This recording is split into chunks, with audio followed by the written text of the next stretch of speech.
IFM Foreign News.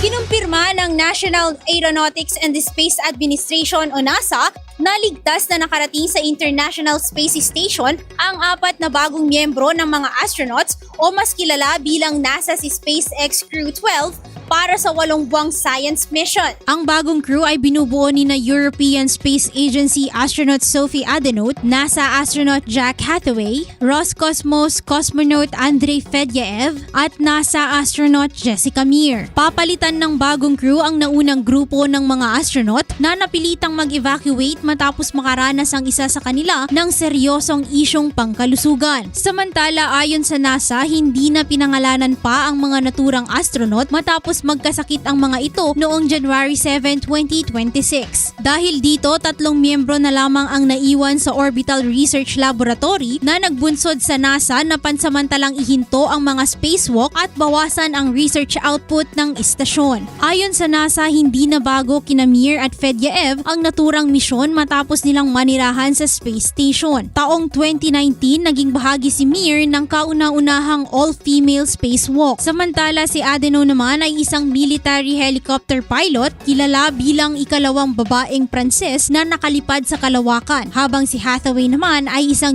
US Navy captain. Sa inilabas na video ng NASA, makikitang lumulutang ang mga astronaut habang pumapasok sa hatch ng istasyon mula sa SpaceX Dragon spacecraft. Mananatili ang grupo sa naturang space station sa loob ng 8 hanggang 9 na buwan. Inaasahang magpapatuloy at mapapalakas ang mga eksperimento at operasyon sa ISS sa pagdating ng bagong crew. Para sa IFM Foreign News, ako si Idol Zarina Franco. Idol! IFM News.